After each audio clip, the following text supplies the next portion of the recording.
America, land of the free, home of the brave, and apparently the land of sleeping with a loaded firearm under your pillow. Yes, folks, for some, the American dream includes an obsession with protecting themselves. Now, before you grab your pitchforks or your Second Amendment rights, let's unpack this, shall we? Is sleeping with a gun a responsible form of self-defense or a symptom of a society drunk on fear? We're diving headfirst into this uniquely American conundrum. This isn't just about guns. It's about fear. It's about how that fear gets packaged, marketed, and sold back to us. We're talking about the fear that keeps us up at night, clutching our metaphorical or literal security blankets. Is it rational? Is it justified? Or is it, dare we say, a little bit paranoid? Let's find out. Let's rewind the clock a bit, shall we? Back in the good old days, home security meant a trusty musket over the fireplace and maybe a well-fed guard dog. Fast forward to today, and we've got everything from high-tech alarm systems with laser beams to doorbell cameras that can spot a squirrel a mile away.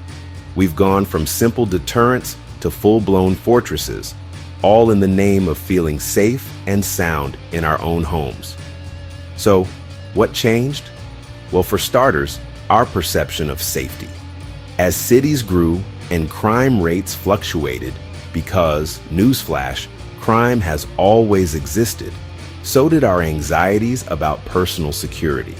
Suddenly, the world outside our doors seemed like a much scarier place. Add in a hefty dose of media sensationalism and marketing genius from security companies, and voila. You've got yourself a nation primed for maximum home protection, no matter the cost. Let's talk numbers, shall we? The United States has the highest rate of civilian gun ownership in the world, with more guns than people. Now, that's a lot of firepower. One might assume that more guns equal less crime, right? Well, not quite.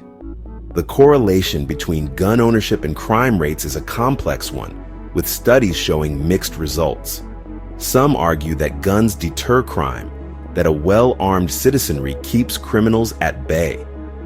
Others point out that more guns often lead to more gun violence, both intentional and accidental. It's a chicken or the egg scenario with no easy answers. But one thing is clear. Simply owning a gun doesn't automatically make you safer. In fact, it might even increase the risk of accidents, suicide, or domestic violence within the home. Fear is a powerful emotion. It can keep us safe from danger, but it can also lead us down a rabbit hole of paranoia and distrust. So, what do the experts have to say about our collective anxiety and the need to sleep with a firearm within arm's reach? Well, sociologists and psychologists suggest that our perception of danger is often skewed. We tend to overestimate the likelihood of rare events, like home invasions, especially when they're constantly being splashed across our screens. We're bombarded with images of violence and stories of crime, making us feel like the world is a much more dangerous place than it actually is. This mean world syndrome, as it's called, can lead to heightened anxiety, distrust of others, and a greater desire for self-protection, even when it's not entirely rational. If you learned anything from this video, please don't forget to like, comment, and subscribe.